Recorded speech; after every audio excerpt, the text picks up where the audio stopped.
All right, good afternoon, everybody.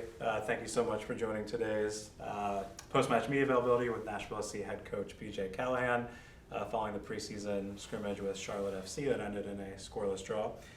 Coach, do you mind starting by sharing just some of your thoughts on how the first 2 weeks of training have gone and then today's match as well?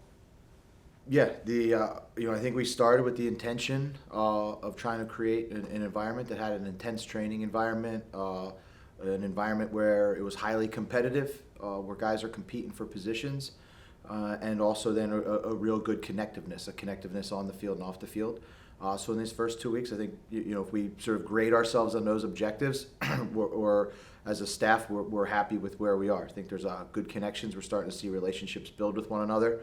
I think the ideas that we're trying to transmit are coming along, step by step, and I think everyone is feeling that there's good competition throughout the roster, and there's guys that are guys have to compete every single day.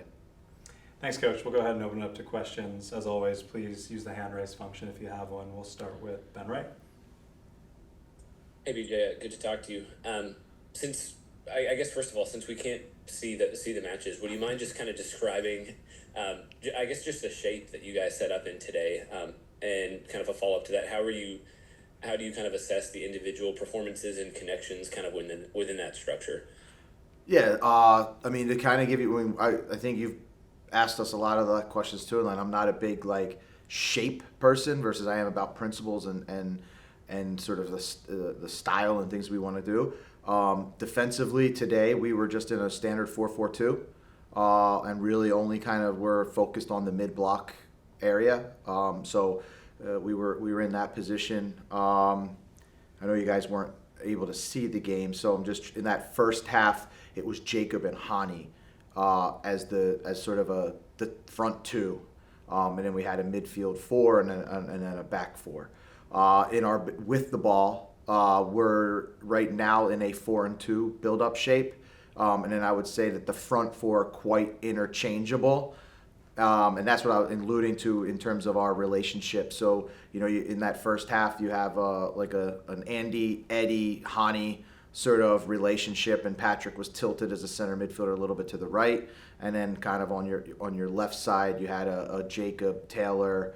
Matt Corcoran, trialist, was in that spot, and Brian Acosta, and so then same thing with the second half. Both teams were exactly mirrored in the same way in terms of formation. Go ahead, Ben, if you have another one. Yeah, I just wanted to ask you too. We haven't talked since the Chris Applewhite homegrown deal became official. Obviously, he's played in the last 2 games.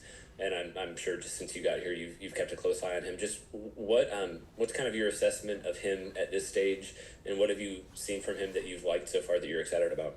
Yeah, Chris, when I first arrived in Nashville, I had the opportunity to go see Huntsville play, and there's obviously a lot of people in the club that were making sure that I was aware of Chris and his pathway and his progression. And then you see him play for the first time, and you're like, okay, there's a lot of qualities here that transmit to to playing at a pretty high professional level. Getting the opportunity to really, I would say, work with him for 2 straight weeks. He's a player that is, first and foremost, is really a student of the game. The amount of, for a 17-year-old kid, the amount of video and meetings and I would just say information that he consumes is great in a good way. Asking great questions, and then he has an ability to apply it. And I think that's that's always the big disconnect sometimes, is what to do, but can you actually do it, and can you do it at speed? He's a calm player on the ball, a player who's always looking to break lines, and he's starting to develop that, what I would say, combativeness in duels. It's still an area that he needs to get better at, but it's an area that he's embracing, and we're getting him to really use his physicality, especially without the ball and in individual duels and trying to win them. Jacob James, go ahead. Yeah, BJ, just looking at some of the lineups today, you have guys like Chris Applewhite and Wyatt Meyer, and in the same lineup as veterans like Taylor Washington, and then newcomers like Tag Seth up top with Hani and Jacob and that same group. I guess how much is that a focus years to get kind of younger guys and newer guys to the system, incorporated in the same lives with some of the veterans that have been here a while. Yeah, I mean the way we're approaching it, and the way we're approaching it from day one, Jacob, is that this is sort of a blank canvas for all the players, and it's an opportunity for us to sort of, what I say, write chapter 6. So. As I told some of the older guys, what got them here and what got them in the seats, not what's going to keep them going forward. And for the young players, I told them that they're going to have every opportunity to earn a position. So in terms of us evaluating our preseason, our first part of preseason, and I would say in that sort of competitive bucket, that's what you're seeing. We're willing to put players out, and we're willing to give players opportunities and chances to earn their position on this team, and that doesn't come with, I would say, years of service. Every single player starts at the same starting point for us in preseason, and the positions will be earned from there. And go ahead, Jacob, if you have another. Okay, thank you. Great, we'll go to Valera. Hey, BJ. One guy I want to ask you about specifically is Taxaf coming in from a different country and adapting, and obviously, on the younger age. What have you seen from him thus far, and where do you see his role going forward into 2025? Yeah, I mean, first from the transition standpoint, it's been really seamless. I mean, he's an outgoing person. And is really connected with the guys. And on the flip side, a lot of the players here have to, be given a lot of credit for, and I think it speaks volumes of the type of club that we are, is that, when you come into our doors and you come in, you wear our crest, we immediately put our arms around you. We may compete for positions, but you don't like compete to be part of the team. And that's something that's really important for us as we start to bring in new players and obviously recruit players from the outside. Eddie specifically, he's a guy that's he can play anywhere, and so we're constantly going to try to find his right spot. But he's a high energy player, likes to be on the ball, likes to be in between lines, a player that can, I would say, unlock defenses. Whether it's on the dribble or passing balls behind the back line. And then he has a relentless mentality without the ball. Somebody who presses, somebody who back presses.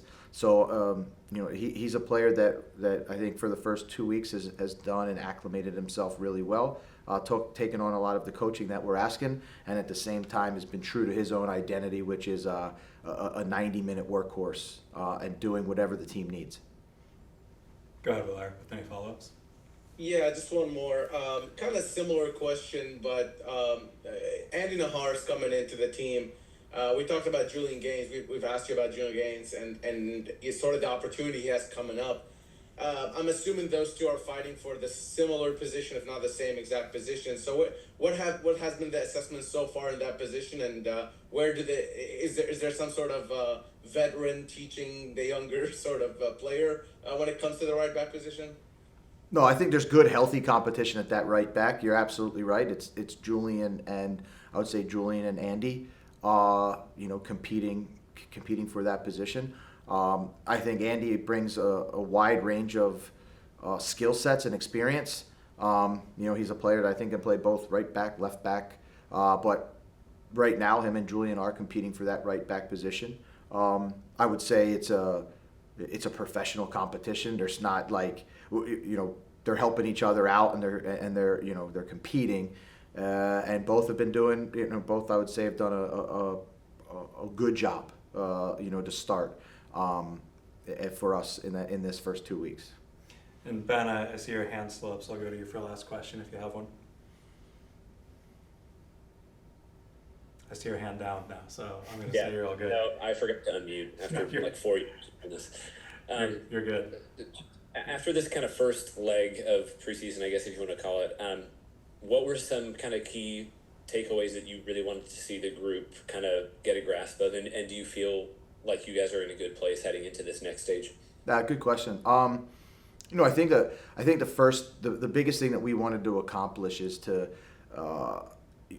integrate our ideas as a club to a lot of the new players. Nothing super complex, nothing crazy, just really a set of foundation. Set a foundation on what it's to be a Nashville player, how you train, how you take care of yourself off the field, what's going to be expected of you as a player, and kind of just how to be a Nashville player moving forward.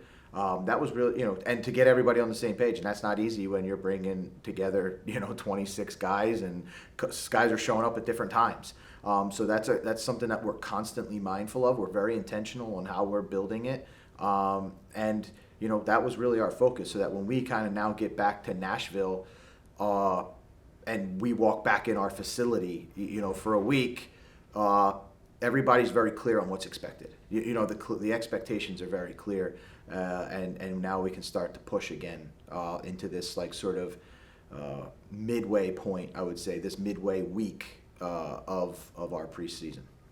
And Claudio, I see you joined. We're just about to wrap up, but go ahead with a question if you have one. I think you might be muted. Thank you, Sean. Yep. BJ, I missed most of the conversation that you guys had, but I did have a question anyways. When you, you and the club decide to actually change the midfield so much, how have you seen so far during practice and even by today's game, which is very early, that you think it's a right choice you've made already?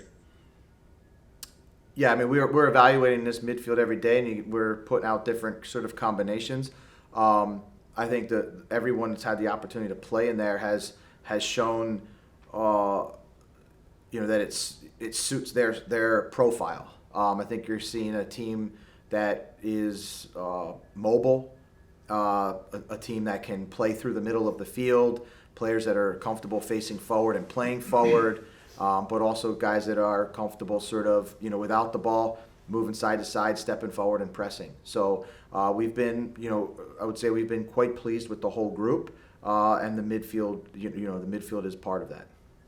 Thanks, Coach. Thank you, guys. As a reminder, we'll be back in Nashville next week with training open to all of you guys throughout the week. So I'm looking forward to seeing you there, and we'll talk soon. Yep, look forward to seeing you guys. Ben and Valer, congrats on launching your new project.